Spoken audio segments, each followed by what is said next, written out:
If you're planning a trip to Santa Marta, Colombia, here's everything you need to know before you come. So keep watching because I'm gonna cover them all in this video.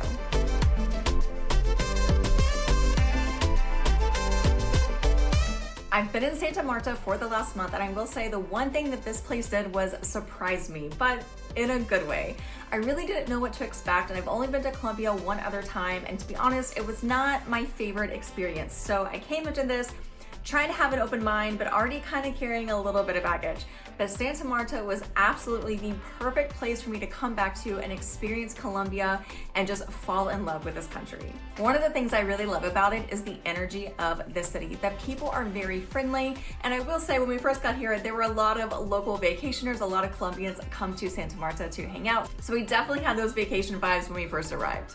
But beyond that, I would say the city just has its own energy that it brings. You have the sea, you have the Sierra Nevada mountains, you have Parque Tayrona, and a lot of these places are really important to the indigenous communities. A lot of it is very sacred, and you kind of feel that in the energy of the people who live here and the city itself. So while there is energy, it's also a very peaceful and relaxing city to be in. Now, I just mentioned a few different places, but one of the great things about Santa Marta is you can access so many other locations from this one city, either as a day trip or even doing full weekend trips. We took a whole weekend. We did 3 days up in Minca, which is in the Sierra Nevadas of Santa Marta, which is one of the largest coastal mountain ranges in the world. We went hiking, we swam in waterfalls, we went to coffee farms, we did bird watching. Like, there was so much to do up there, and also we just relaxed and hung out and just enjoyed being more in an outdoorsy kind of location. You can also do Parque Tayrona. It is just up the street. It's not very far at all, and you can do day hiking trips,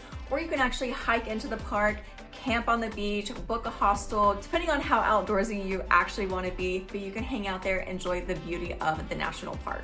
And then of course, we are right on the Caribbean at sea, and there is a marina right here in Santa Marta, so you can rent a boat, you can go out. We actually hired a catamaran for the day, took our entire group out.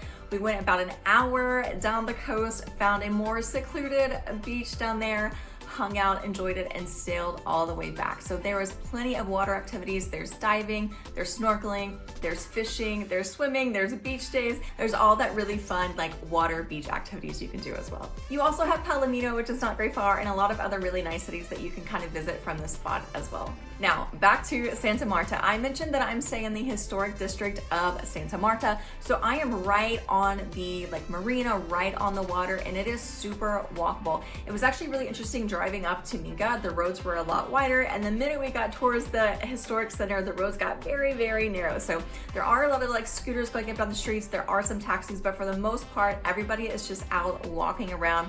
There's a ton of restaurants and cafes and shopping, and there's just a lot of energy. There's live music and the streets, and there's just people hanging out in the parks, and there's common spaces. It's just a really, really enjoyable, nice place to be, and there is plenty to do once you walk out your door. Specifically in this area, you have a museum, a library, a theater where you can go see live plays. You have the beach, you have the marina, and there's also just a lot of city activity, like people who come into the city for work. There's banks, there's courthouses, there's all sorts of government city buildings as well. And so there's just a lot of activity and things going on during the daytime, but also at night. Because if you like a party bus, oh my gosh, there are so many party buses every single night. Our group did not go do that, but they definitely look like a lot of fun. Now, as far as food goes, I've actually found a really pretty good variety. There are a lot of street vendors, obviously, especially up and down the marina. That's where you see the most. There's arepas, there's sausages, there's hot dogs, there's ice cream, there's all sorts of people that you can get food from along the street. The main arepa place that we have been going to, it only costs 3,500 pesos, which is less than $1. So those options are also going to be pretty budget friendly. And as far as restaurants go, there is a lot of options. You obviously have traditional Colombian food. There's a lot of hamburguesas and pasta options, which we thought was a little strange, but you can definitely find pretty much anywhere that you go. There's pizza, there's Chinese, there's Mexican. There really is just a variety of food options that you can find here. And the breakfast is so good. I've been trying a lot of the different cafes, especially the ones that serve breakfast or brunch, and all of them are so delicious. They have a great variety of menu, and coffee The coffee here is so good. I mean, Colombian coffee in general is like known to be really good, but this city loves their coffee and there's no shortage. And then the last thing I do want to note is that there are a lot of stray dogs and cats that roam around the street. So if you're sensitive to that, just be aware of that before coming here. They are not aggressive. I've not found a single aggressive animal in this city. They are all very, very sweet. A lot of them will come up and just like lay next to you. Many of the cats will actually let you pet them. So they're definitely like accepted within the community, but there are quite a few of them. So that is Santa Marta in a nutshell. It's a really beautiful, friendly, energetic city that brings a lot of peace and calm. It's going to be a great location to come to if you're trying to look for a place that you can stay for an extended period of time.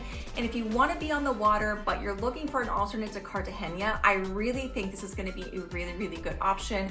If Cartagena is too touristy, too big, you're going to find the opposite here in Santa Marta. And if you liked this video, please consider following and happy travels.